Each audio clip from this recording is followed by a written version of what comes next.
sa Iglesia de Maruba at ang itatal ko ngayong araw is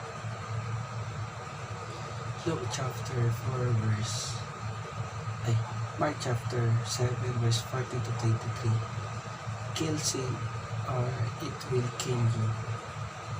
Muling tinawag ni Jesus ang mga tao at sinabi, makinig kayo lahat sa akin at unawain ninyo ito. Walang bagay sa labas ng tao ang makakahawa sa kanila sa pamamagitan ng pagpasok sa kanila.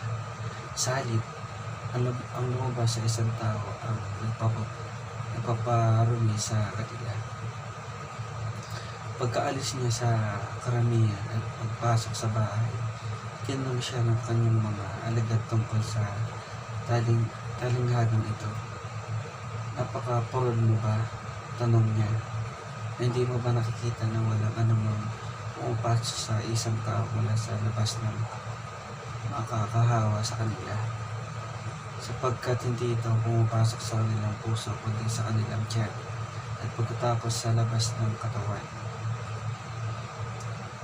Sa pagsasabi nito, ipinahayag ni Jesus na malilinis ang lahat ng pagkain.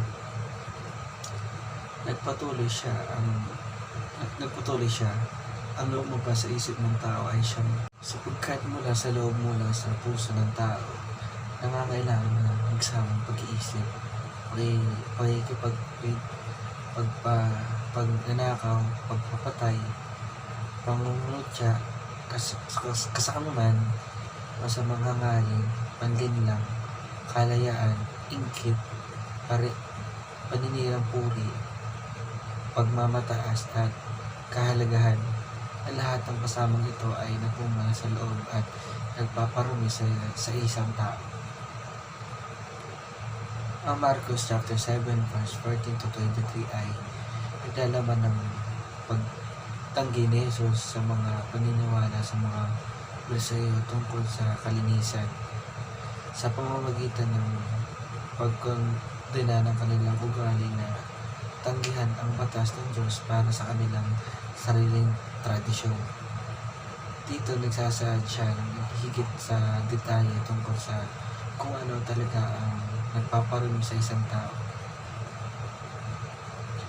Sa Mark chapter 7 to 14 to 23, nililinaw ni Jesus na ang pinagmulan ng ating kasalanan ay ang katiwalaan ng ating mga puso at wala tayong magagawa para gawing malinis ang ating sarili. God our Father, bless us, bless our minds to be more open to your love and community. Bless our hearts to be more sensitive to accept everyone. May everything that come out of our hearts are what you accept us to say and to do. Yun lang po naman, may natutunan po tayo. Maraming salamat po.